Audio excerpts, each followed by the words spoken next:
अस्सलामुअलैकुम गाइस, कैसे हैं आप लोग। तो कुछ बेवकूफ़ लोग हैं जो बेचारे मेरे ऊपर एक दो वीडियो बनाकर सोच रहे हैं कि उन्होंने अपने कथाकथित धर्म को बचा लिया है।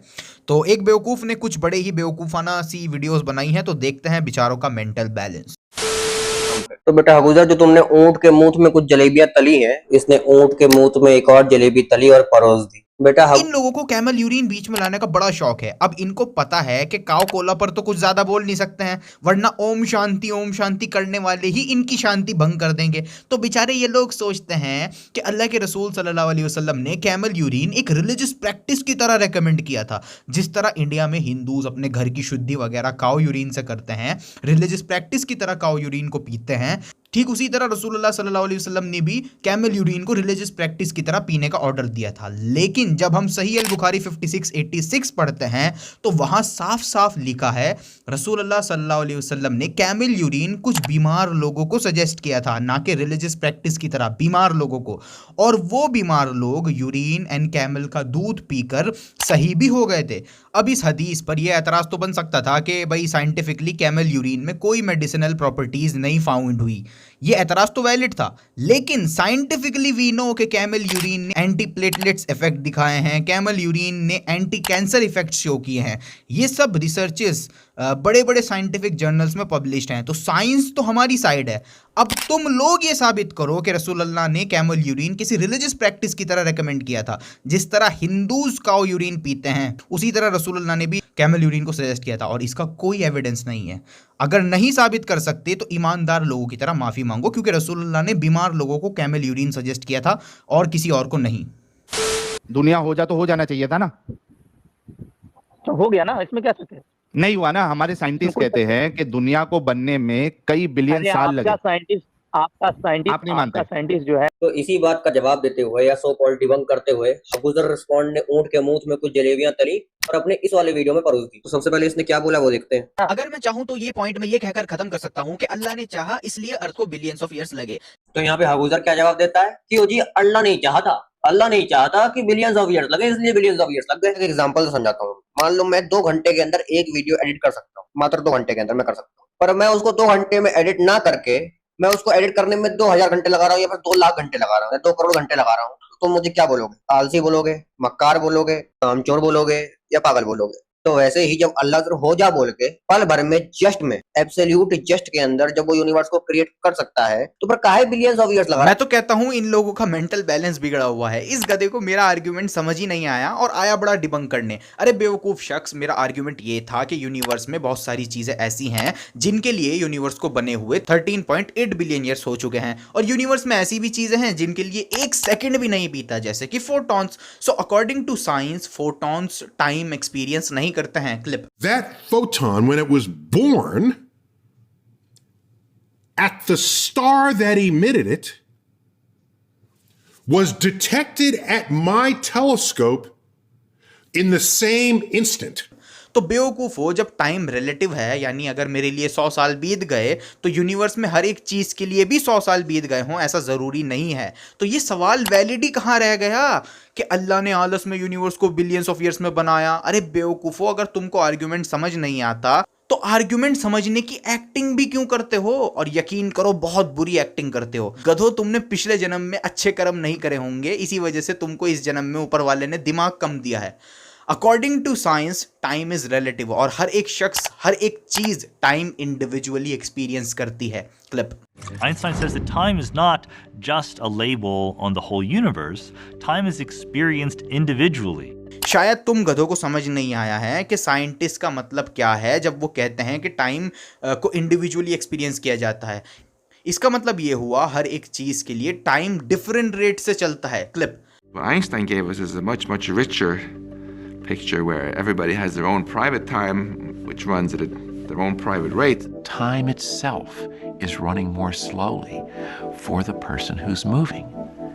That's amazing. No one before Einstein ever imagined that sort of thing would happen. बेवकूफो, टाइम रिलेटिव है, यानी तुम लोग ये एतराज नहीं कर सकते हो कि अल्लाह ने यूनिवर्स को बिलियंस ऑफ ईयर्स में क्यों बनाया, क्योंकि टाइम रिलेटिव है। ये एतराज ही वैलिड नहीं है। सपोज यूनिवर्स में 3 चीजें हैं, एक ह्यूमंस, एक कोई भी एक्स चीज मान लें, एक फोटोन, ह्यूमंस के लिए तो 13.8 बिलियन ईयर्स बीत चुके हैं यूनिवर्स को बने हुए, और उस एक्स चीज के लिए सपोज कर लें 5 बिलियन ईयर्स बीत चुके हैं यूनिवर्स को बने हुए, और उस फोटोन के लिए तो 0 टाइम बीता है। इसका मतलब ये हुआ टाइम से हम बंधे हुए हैं, अल्लाह ताला नहीं, अल्लाह ताला टाइम से बाहर है। तो अब अगर कोई शख्स कहता है कि अल्लाह आपने यूनिवर्स को बनाने में 13.8 बिलियन ईयर्स क्यों लिए, तो एक्स चीज कह सकती है कि नहीं भाई 5 बिलियन ईयर्स लिए अल्लाह ताला ने यूनिवर्स को बनाने में, and at the same time photon कहेगा नहीं भाई 0 सेकंड लगे अल्लाह को यूनिवर्स बनाने में, क्योंकि उसके लिए तो कोई टाइम बीता ही नहीं। तो समझ आया, ये एतराज वैलिड ही नहीं है क्योंकि टाइम ही रिलेटिव है। तो अल्लाह ने बिलियंस ऑफ ईयर्स क्यों लिए बनाने के लिए, ये सवाल इन लोगों की इग्नोरेंस को दर्शाता है। तो आर्य समाजियों, समझने की एक्टिंग भी मत करो आर्ग्यूमेंट, अगर तुम समझ नहीं सकते तो ऊपर वाले ने तुम्हें इतनी अच्छी बुद्धि नहीं दी, पहले अच्छे कर्म करो तब जाके तुम्हें समझ में आएगा।